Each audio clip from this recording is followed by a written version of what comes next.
Shalomi, homies, how are you guys doing? What is going on out there, everybody? I hope you guys are well. I hope you guys are blessed. I hope you guys are ready for this work week. For those that are still working hard, still out there.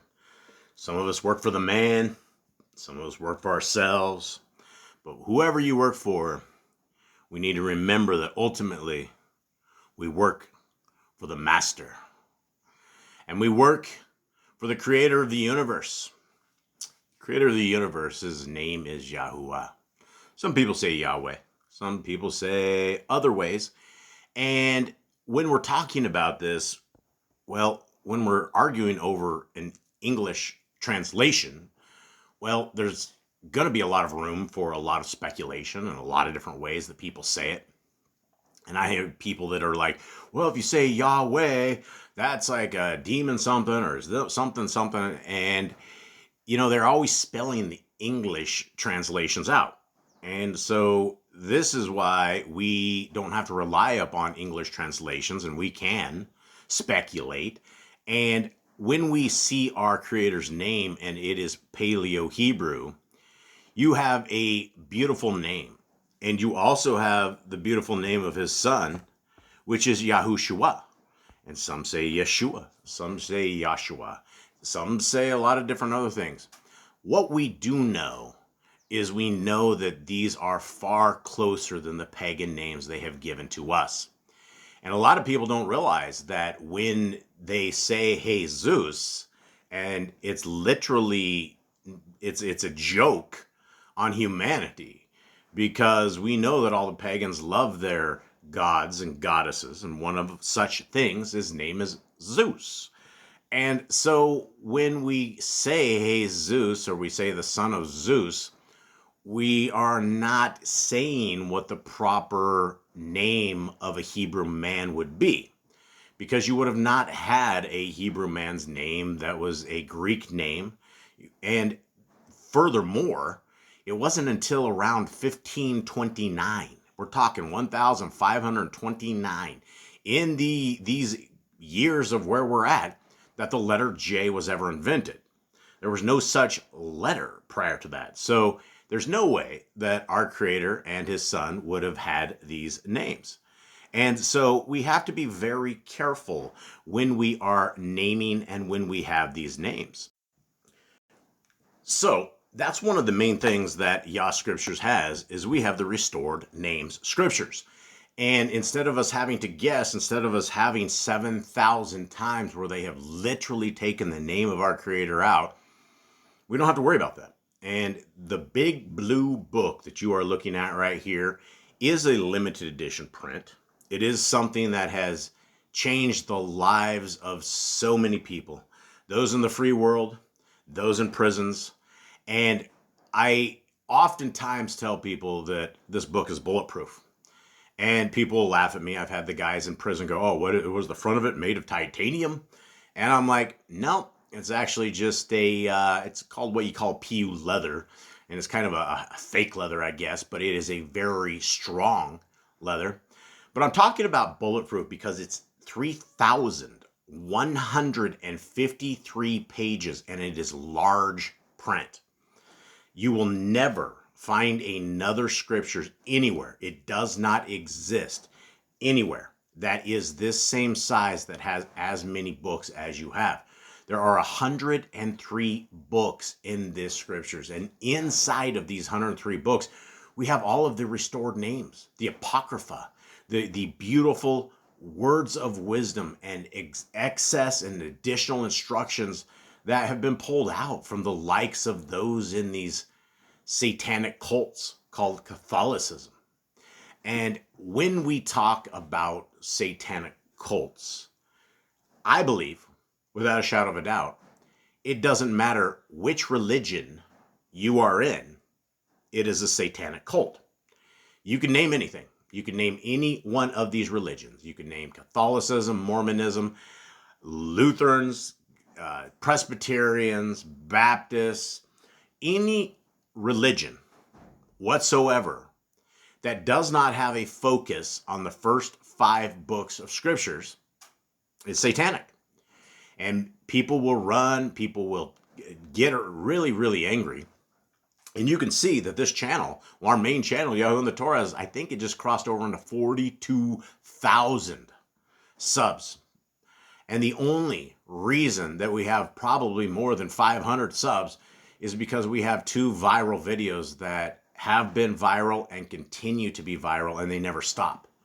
So the hand of our Creator sends those over here that are singing and dancing and praising our Creator, and they are here for a reason.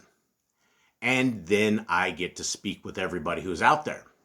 And this is where people come and people very quickly go, because they don't want to hear that there's a different way besides these religious systems that they have been embraced into.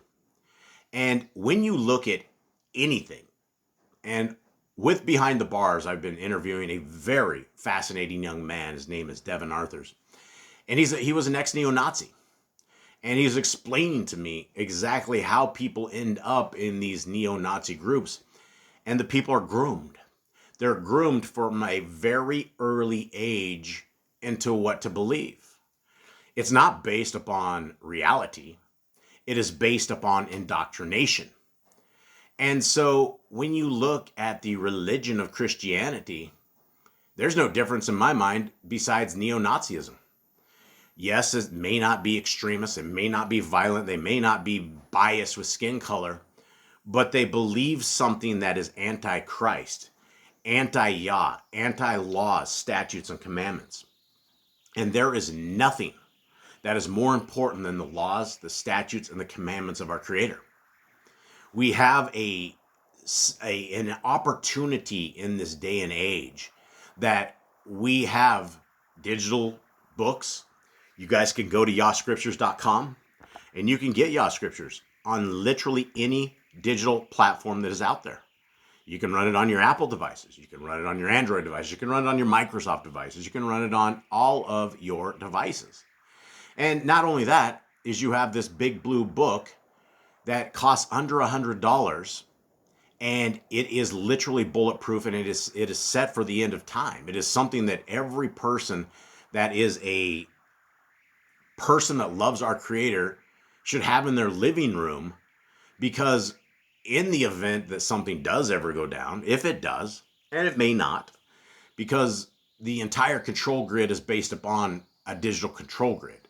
And so if they ever shut things off, they would lose a lot of people, because all the people that are controlled by these TVs and by these movies and by all these things that make people think a certain way, well, that digital leash would be off and people would start thinking for themselves.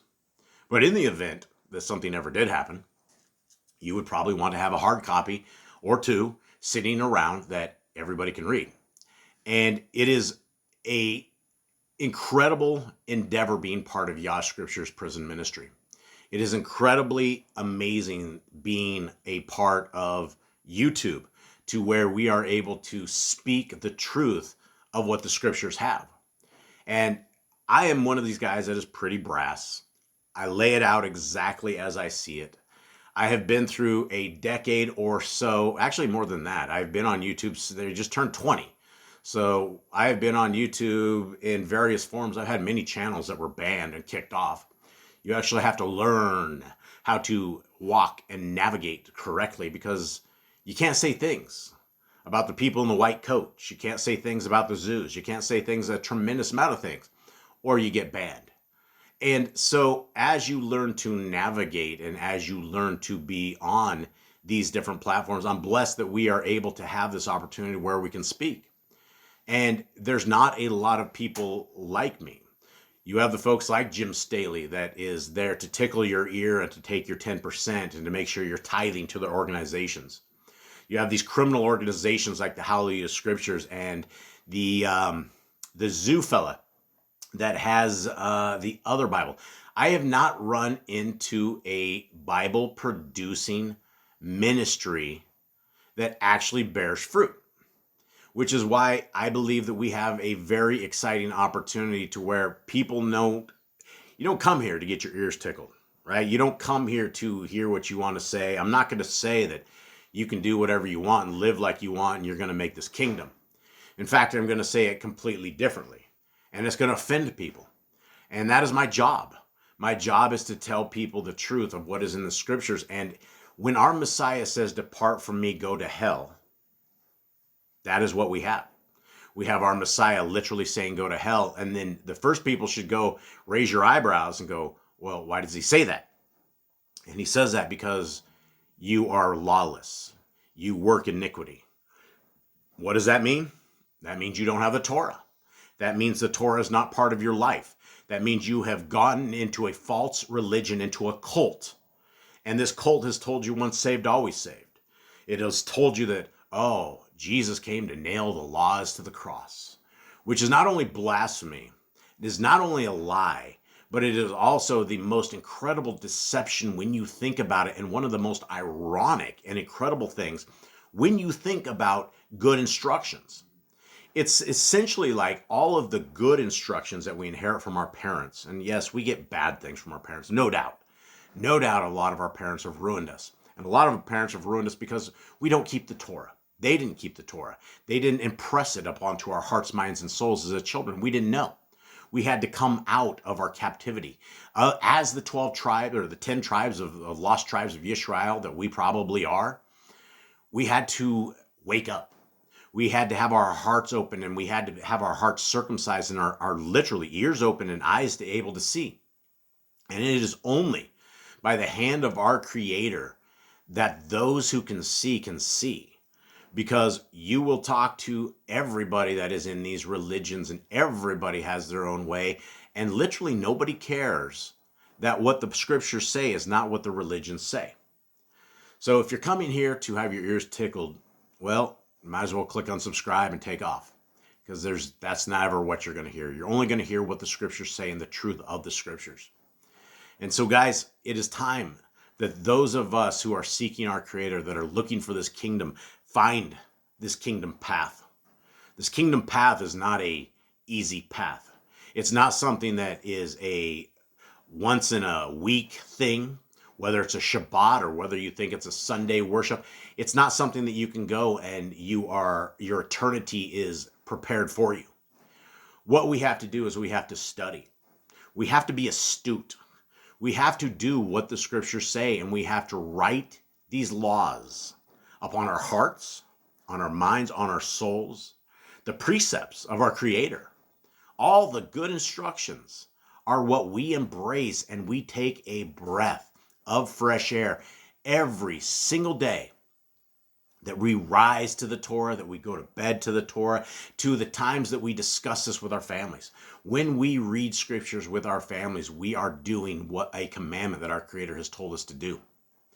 And when you think that everything is going to just be an easy path, you can sin to win, you can do whatever you want, you can live in iniquity, again, Messiah says, depart from me, go to hell. And those are words that people struggle with. People just are like, well, that's not the loving Jesus I know. Right, because the cult of programming that you have been indoctrinated into has a Messiah that is a weak Messiah.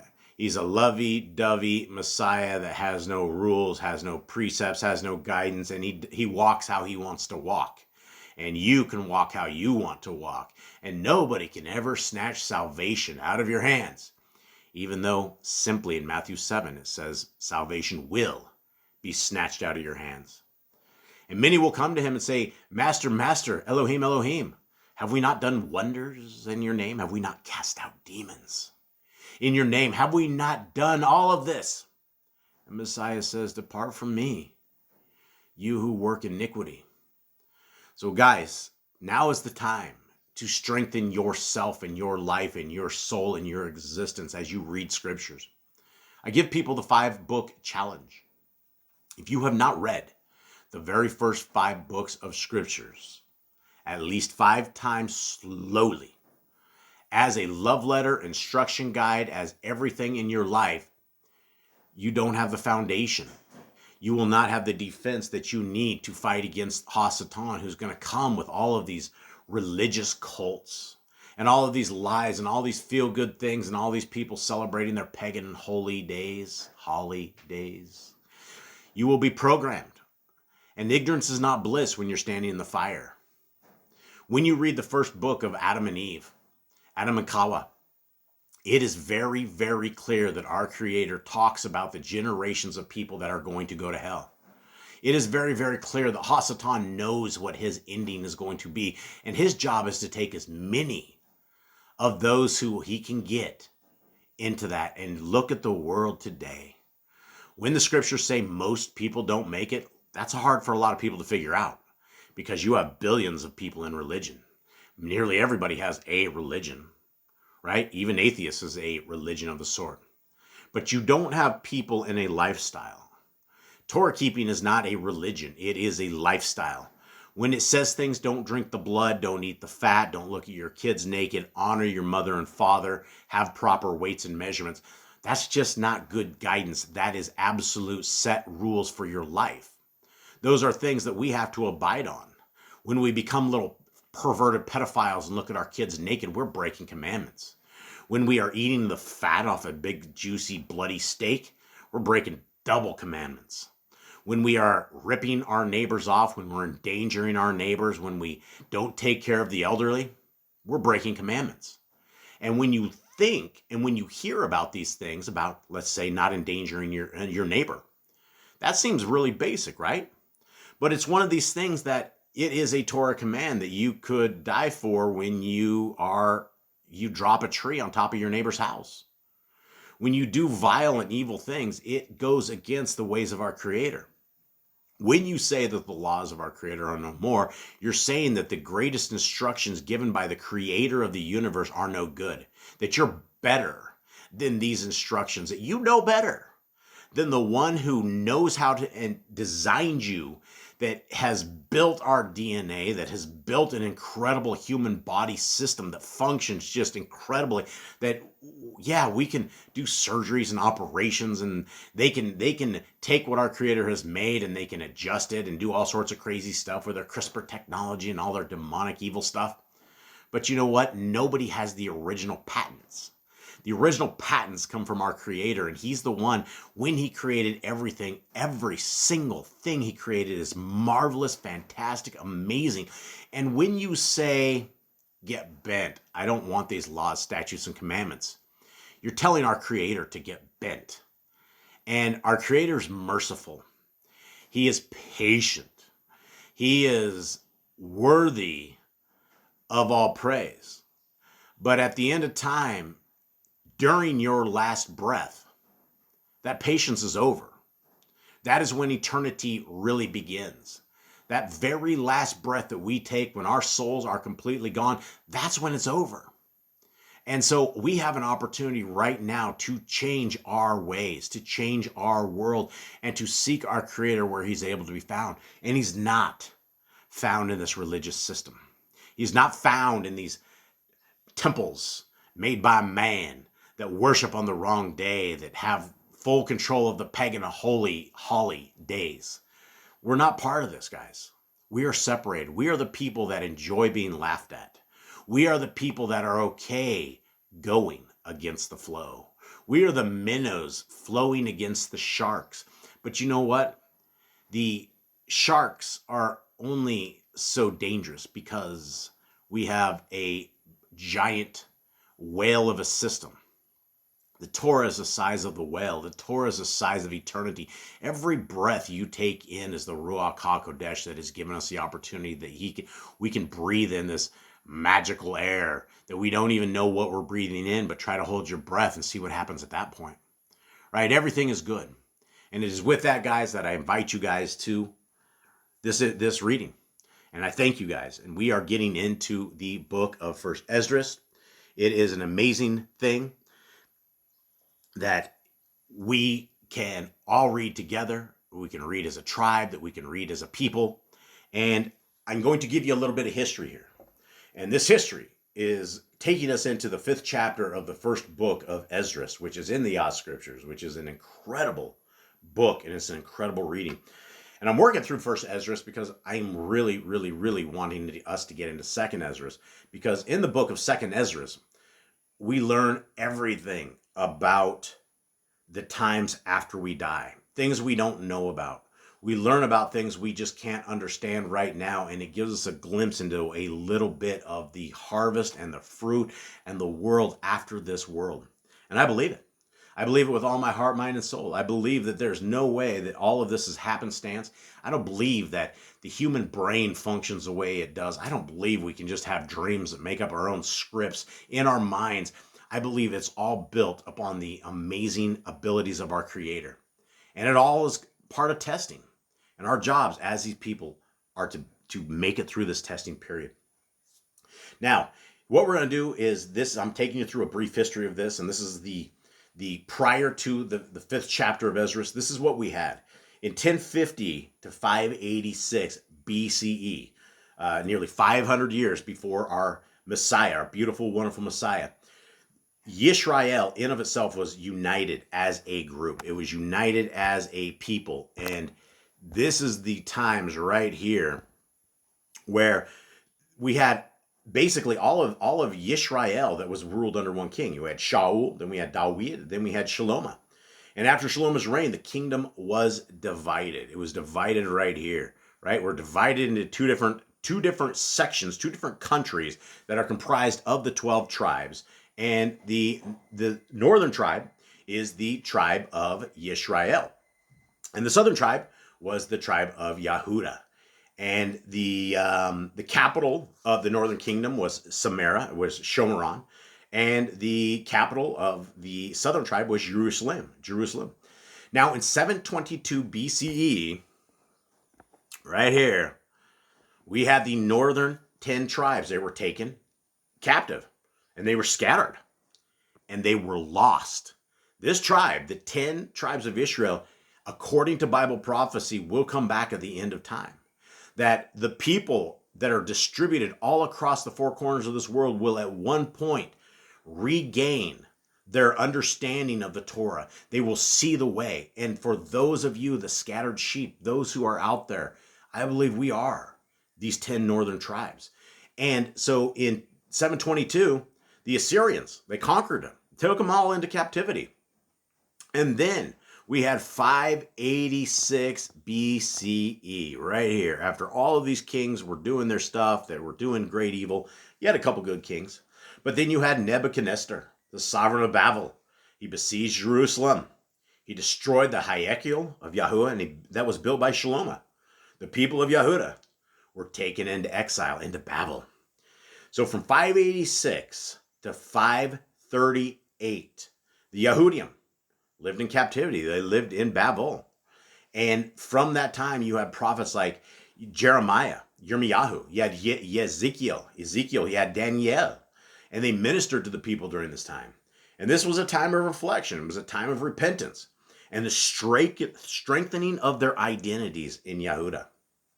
And then you had the rise of Persia and the decree of Koresh in 539 to 538. And what he issued was a decree. It was a special decree.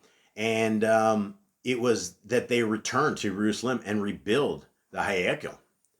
In 538 BCE, Zerubbabel descended to David. He was, and Yahushua, the son of Yetozadek, he was the high priest, led the first wave of returnees. And as you guys have read with me, those who were following through on this first Ezra, you guys saw, they went in, they tried to get it done, but then there were issues, right? It was... They had some problems, and they had people that went against them. The king wasn't strong enough to keep rolling on it. And in 1 Ezra 1, it retells the downfall of Yehuda's kings. In 1 Ezra 2 through 4, it was Koresh's decree, the resistance from the enemies, and the story of Zerubbabel's wisdom. In a riddle contest before Darius, Zerubbabel wins and is given permission to lead the rebuilding.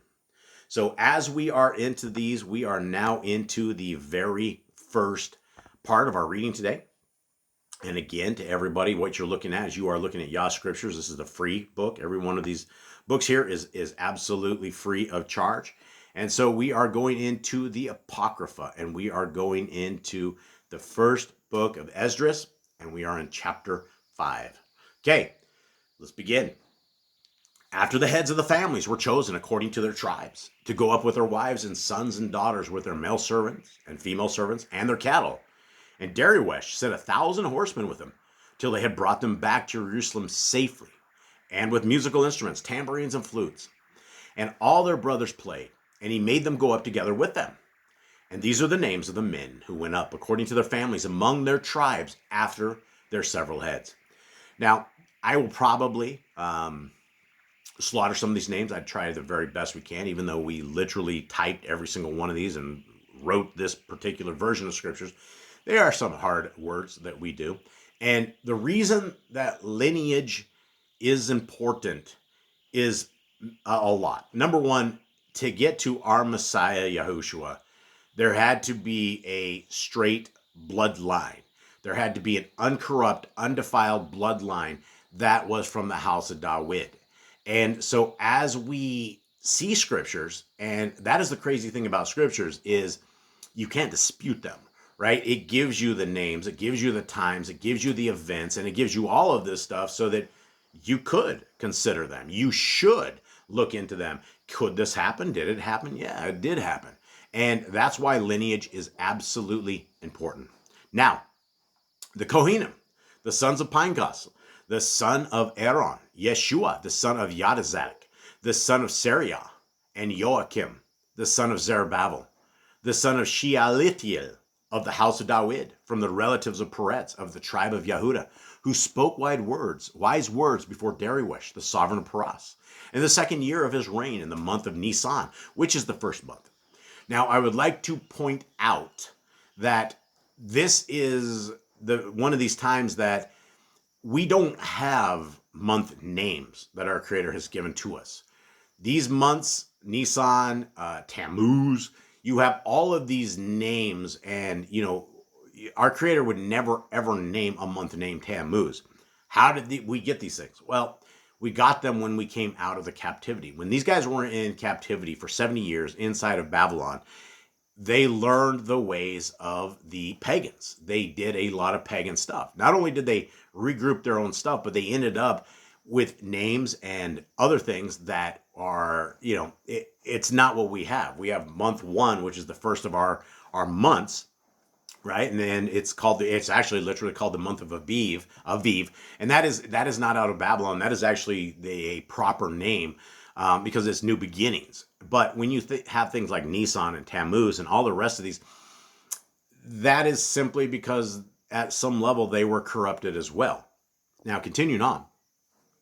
And these are those of the Yahudim who came up from the captivity, where they dwelt as foreigners from Nebuchadnezzar, the sovereign of Babel, had carried away to Babel. And they returned to Jerusalem and to other parts of Yehudah, every man to his own city, who came with Zerubbabel, with Yeshua, Nehemiah, and Zechariah, and Sariah, and Nakamani, Mordecai, Bilshan, Mispar, Reelia, Rechium, and Baana, their guides. The number of those of the nation and their governors, sons of Parosh, 2,172. The sons of Shavat, 472. The sons of Arach, 756. The sons of Pakgath, Moab, 2,812. The sons of Eliam, 1,254. The sons of Zatu, 945. The sons of Zakkai, 705. The sons of Bani, 648. The sons of Bevi, 623. The sons of Azgad, 3,222. The sons of Adonikim, 667. The sons of Bigwai, 2,066. The sons of Adon, 454. The sons of Athar of Kizikiah, 92. The sons of Kilan and Azatah, 67. The sons of Azur, 432. The sons of Kaniah, 101. The sons of Aram, 32. And the sons of Beshai, 323. The sons of Kerith, 102. The sons of Bether, 3,005. The sons of Bet Lechem, 123. Those of Netophah, 55. Those of Anathoth, 158. Those of Bet Shemesh, 42. Those of Kiriathaim, 25. Those of Kethiarah and Beeroth, getting killed on these, 743. Those of Puros, 700. Those of Kadesh and Kumta, 422. Those of Ramah and Geba, 621. Those of Maklon, 122. Those of Bet El, 52. The sons of Naphish, 156. The sons of Lod, Kadid and Ono, 725. The sons of Jericho, 245. The sons of Sinah, 3,330. The Kohanim, the sons of Yediah, the son of Yeshua, among the sons of Eliashiv, 972. The sons of Emer, 1,052. The sons of Pashkur, 1,047. The sons of Karam, 1,017. The Luites, the sons of Yeshua, and Kadmiel, and Baana, and Hadawah, 74. The Kodesh singers, the sons of Asaph, 128. The gatekeepers, the sons of Shalomah, the sons of Atir, the sons of Talman, the sons of Akub, the sons of Katia, the sons of Shovai, 139 in all. The Nethinim,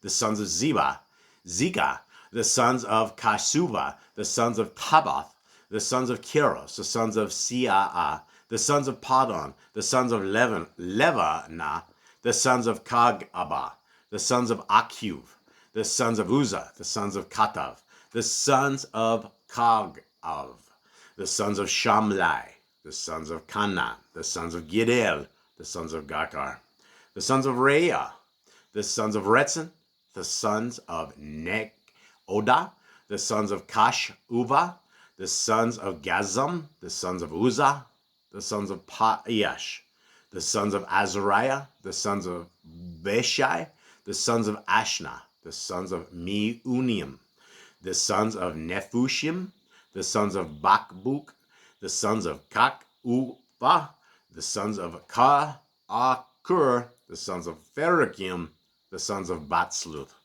the sons of Mekidah, the sons of Kutha, the sons of Karsha, the sons of Barkos, the sons of Sisera, the sons of Timach, the sons of Netziach, the sons of Katifah, the sons of the servants of Shalomah, the sons of Sophereth, the sons of Peruda, the sons of Ya'ala, the sons of Darkon, the sons of Yisrael, the sons of Shephatayah, the sons of Katiel, the sons of Pokereth, the sons of Zebian, the sons of Zereth, the sons of Masias, the sons of Gar, the sons of Aduas, the sons of Zova, the sons of Aphrah, the sons of Bar-Odis, the sons of Shevet, the sons of Alan, all of the Nethium, and all the sons of the servants of Shalomah were 372. And I will take a break as we do this.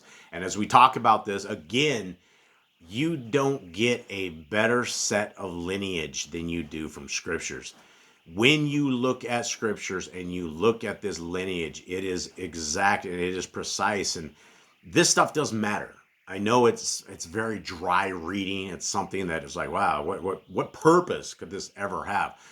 Well, the purpose is that we end up to our Messiah with an undefiled lineage of the house of David. And this is why it is very, very important. And this is one of the things that, as you know, when David was fighting all of the giants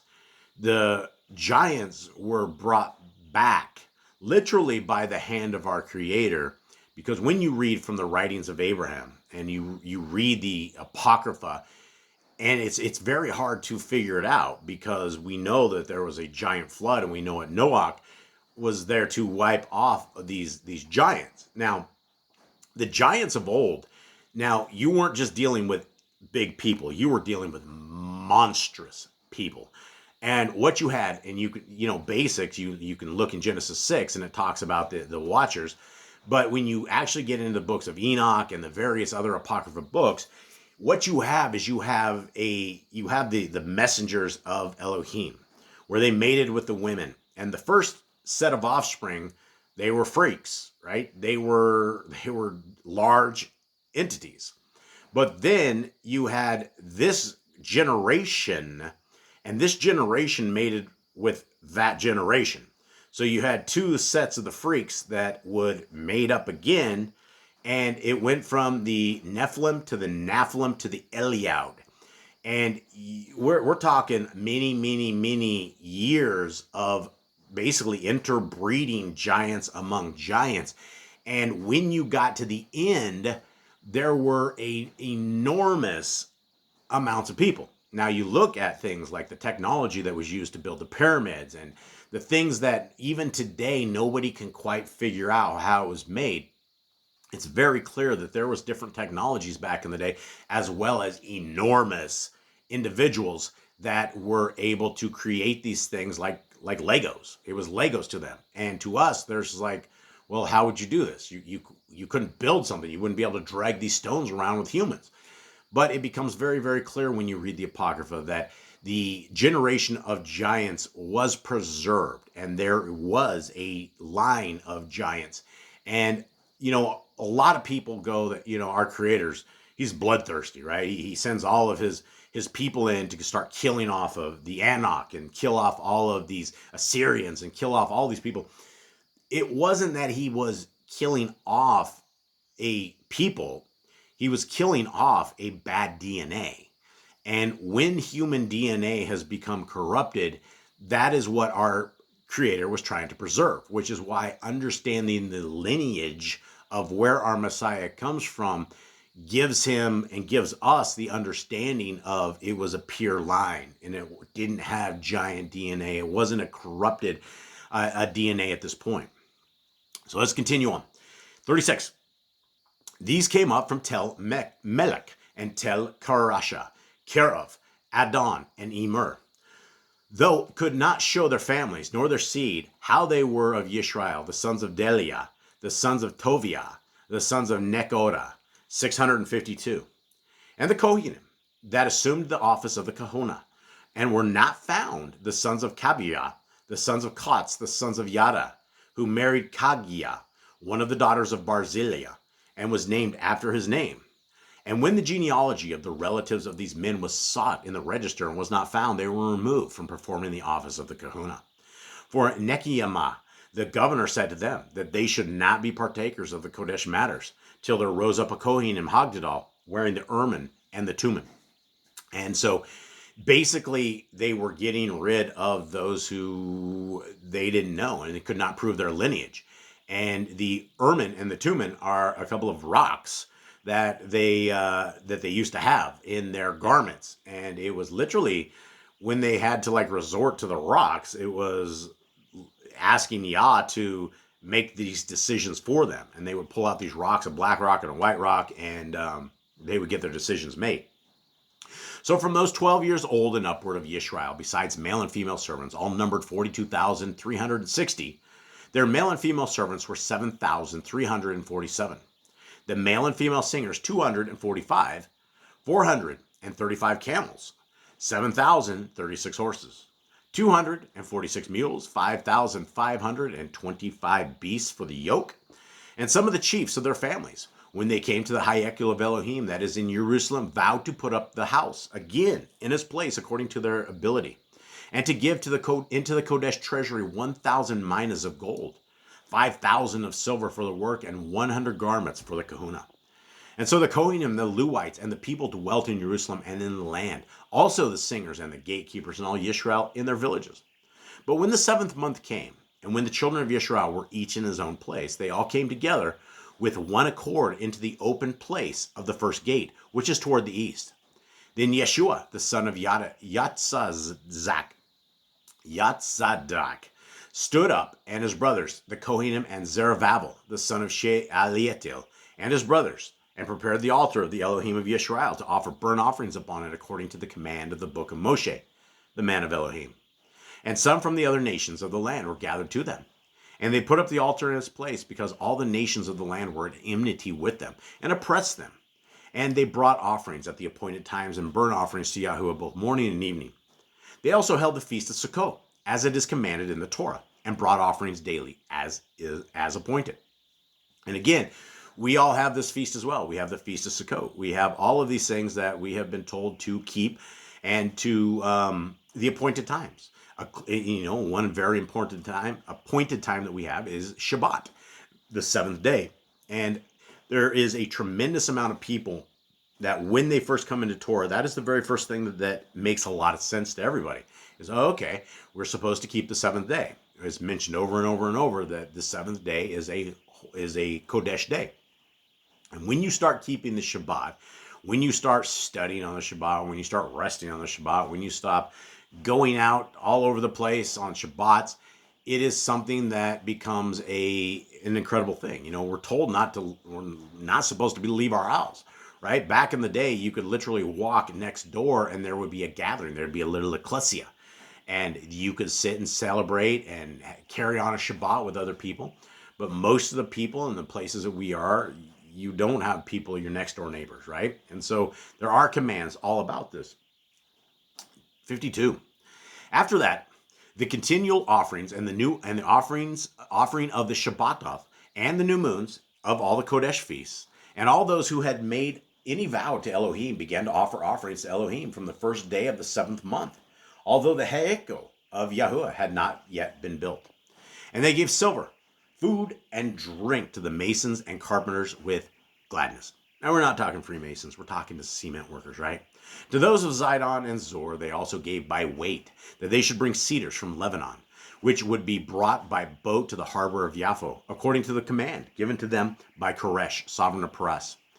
And in the second year and second month after their coming to the Hayekil of Elohim at Jerusalem, Zerubbabel, the son of Shealtiel, and Yeshua, the son of Yotzadek, and their brothers, and the Kohanim, and the Levites began, and all those who had come to Jerusalem out of the captivity, and they laid the foundation of the house of Elohim on the first day of the second month, in the second year, after they had come to Yehuda in Jerusalem. And they appointed the Levites from 25 years old over the works of Yahuwah. Then Yeshua stood up, and his sons and brothers, and Kadmiel, his brother, and the sons of Diva, with the sons of Yada, the son of Eliada, with their sons and brothers, all Levites, with one accord pressed forward with the work, laboring to advance the work of the house of Elohim. So the workmen built the Hayekil of Yahuwah. And the Kohanim stood dressed in their garments with musical instruments and trumpets, and the Levites, the sons of Asaph, had cymbals, singing songs of thanksgiving and praising Yahuwah as directed by David, sovereign of Yisrael. And they say songs to the praise of Yahuwah with loud voices, because his kindness and esteem in all Yisrael is forever. And all the people sounded trumpets and shouted with a loud voice, singing songs of thanksgiving to Yahuwah for the raising of the house of Yahuwah. Also of the Kohanim and Levites and of the chief of their families, the elders who had seen the former house, came to the building with crying and great weeping. And many with trumpets and joy shouted with a loud voice, so that the trumpets could not be heard for the weeping of the people. Yet the crowd sounded greatly, so that it was heard from afar. Therefore, when the enemies of the tribe of Yehuda and Benjamin heard it, they came to know what the noise of the trumpets meant. And they perceived that those who were from the captivity had built the Hayekil to Yahuwah Elohim of Yisrael. So they went to Zerubbabel and Yeshua and to the heads of the families and said to them, "We shall build together with you. For we also, as you, obey your Adon, and have slaughtered to him from the days of Eshar Chaldon, the sovereign of Ashur, who brought us there." Then Zerubbabel and Yeshua and the heads of the families of Israel said to them, "It is not for you and us to build it. It is not for you and us to build a house to Yahuwah our Elohim together. We ourselves alone shall build to Yahuwah of Yisrael, according to the command given us by Koresh, the sovereign of Paras." But the foreigners of the land, relying heavily on the inhabitants of Yehuda and restricting their supplies, hindered their building. And by their secret schemes and popular persuasions and unrest, they hindered the completion of the building the whole time that sovereign Koresh lived. So they were hindered from building for the space of 2 years until the reign of YHWH. So there you go, guys. That was a very long chapter. That was a very tough and trying chapter to try to pronounce these words properly. And again, it has given us our lineage. It has given us a time frame. It has given us the exact what is going on. And you have a people that when you come back to Yahuwah, there's celebration, right? There's a lifting of a heavy, heavy heart that all of us are walking these lands, all of us that have been deceived by all of these religions and all of these false deities and all of this pagan holidays. Once we come into the kingdom, once we come into the ways of our Creator, it changes everything, right? It gives us a breath of fresh air. And not only does it give us a breath of fresh air, but it gives us hope that when we take that last breath of fresh air and our souls are over to the tending spot, to the corrals, that we can not only make it out of the bullpen, that we can not only make it out to the right side of eternity, but that we have done our jobs as the people of our Creator. Now, our jobs are not just simply keeping these commands, but we are to bring the news, the good news. And the good news is the Torah. The good news is that our Creator has given us an established set of guidelines which will keep you alive, that will keep your families together, that will be everything for you. And when you start walking this walk, sometimes it divides families. Sometimes it destroys what you have of a marriage. But you know what? We have to fight this fight. We have to take it, and we have to do everything possible to guard our souls and to protect what we have of our families. And sometimes families don't make it. Sometimes when we're unequally yoked, as we have, I've seen just an enormous amount of people that come from unyoked marriages, and when one of them goes into Torah, sometimes it's a wreck. Sometimes it just destroys everything, and it becomes a burden locally. But you know what? That should never, ever stop you from seeking our Creator and trying everything possible, praying, keeping your spouses in prayer, keeping your families in prayer, seeking our Elohim, and fasting. Keep fasting on this. Keep your bodies and your souls and your minds clean before our Creator. So with that, everybody, I'm going to leave this. I'm sure this was an extracurricular long one. It was. So, guys, I hope you guys have a wonderful week. Until we meet again, much love to you all. I'm out.